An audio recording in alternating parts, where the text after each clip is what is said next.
Mag-break na tayo? Hindi na ako masaya. Hahanapin ko muna ang sarili ko. Yan ang sinabi sa akin ni Aya isang araw bago ang 4 na taon na sana naming relasyon. Hindi ko naman alam na plano niya palang hanapin ang sarili niya na may kasamang iba. Wala pa kasing 1 linggo ay nabalitaan ko na may iba na agad siya. Sana sinabi na lang niya ang totoo kesa nagdahilan pa siya ng kung ano-ano. Pero sa bagay, yun din naman ang ibig sabihin nun. Hindi na siya masaya sa akin at mas makikilala niya siguro ang sarili niya kung nasa piling siya ng iba.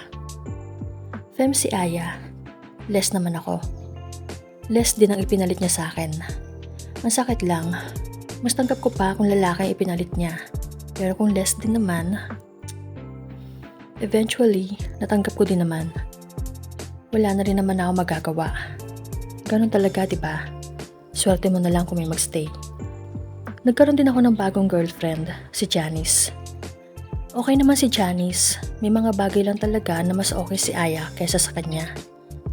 Ang smooth lang ng takbo ng relasyon namin ni Janice. Hindi siya pala away tulad ni Aya. Hindi rin siya selosa. Mahilig din siya na bigyan ako ng regalo. Ramdam na ramdam kong sa akin lang umiikot ang mundo niya. Bilang kapalit sa pagmamahal na binibigay sa akin ni Janice ay naging loyal ako. Ipinaramdam ko sa kanya ng buong buo ang pagmamahal ko. Not until...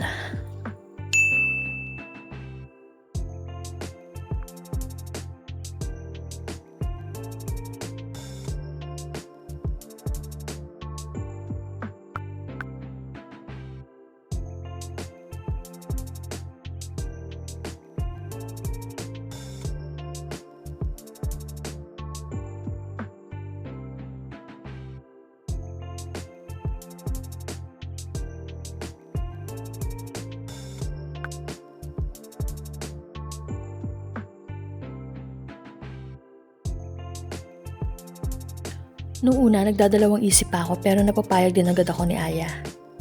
Alam ni Aya ang weakness ko. Alam niyang hindi ko siya matitiis. Isa din sa dahilan kung bakit ako pumayag ay dahil aminado akong namiss ko siya. Ilang buwan din kaming hindi nagkita at nag-usap. Nagkita kami sa isang mall sa QC, sa Robinson Magnolia para wala masyadong tao. Para walang kakilala na makakita sa amin. Excited ako makita siya.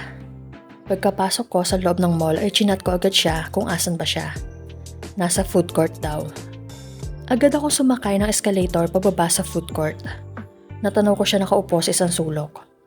Suot niya yung dress na niregalo ko sa kanya nung 3rd year anniversary namin. Binilhan niya ako ng DQ. Alam niyang favorite ko yon. Napabulong ako sa sarili ko.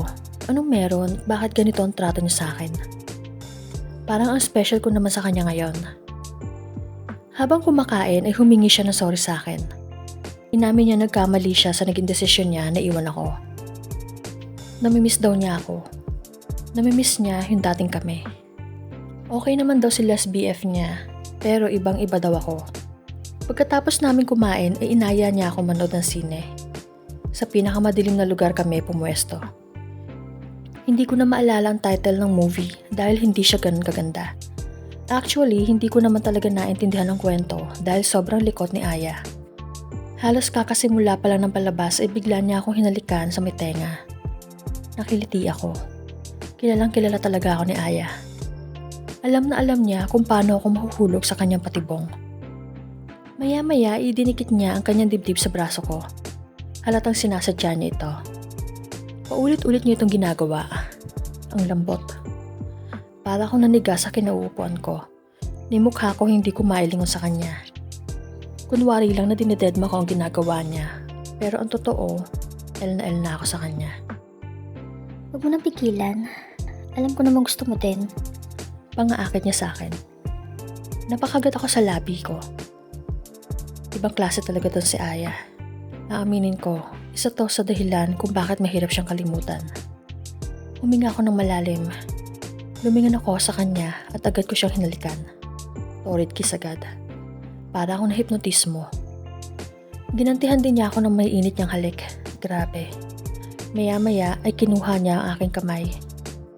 Inilagay niya ito sa gitna ng kanyang mga hita. Mainit iyon. Doon ay tuluyan na akong bumigay sa patibong. Pinaglaruan ko iyon na parang isang bata na sabik sa kanyang paboritong laruan.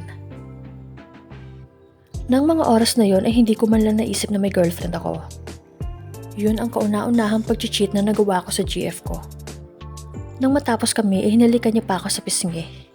Sa uulitin daw. Ibig sabihin pala may kasunod pa. Paano ang GF ko?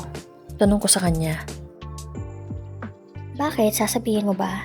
Sikreto lang natin to. Wika niya sa akin. Hindi talaga to pwedeng malaman ni Janice. Mahal ko si Janice at hindi ko makakaya kung mawawala siya sa akin. Laro lang itong sa amin ni Aya, no feelings involved. 1 week din akong hindi mapakali dahil sa ginawa namin. Nagigilty ako pero hindi ko kayang pigilan ang sarili ko. Hinahanap-hanap ko ang katawan ni Aya. Umasa ako sa sinabi niya sa uulitin.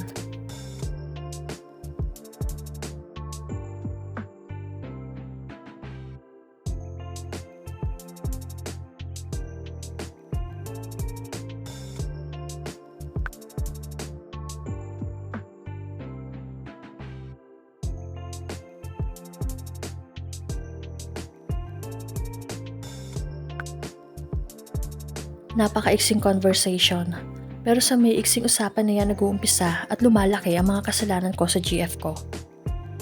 Every week ay nagkikita kami ng patago ni Aya. Lagi may bakbakan na nagaganap sa aming dalawa. Hindi ko pinagsisisihan ang mga ginagawa ko dahil sobra ako nag-enjoy sa kanya. Wala naman kaming plano na hiwalayan ang mga partner namin. Sadyang mas nasasatisfy lang kami sa init ng katawan ng isa't isa. Hindi ko alam kung kailan ako titigil. Sa ngayon, hindi ko pa kaya.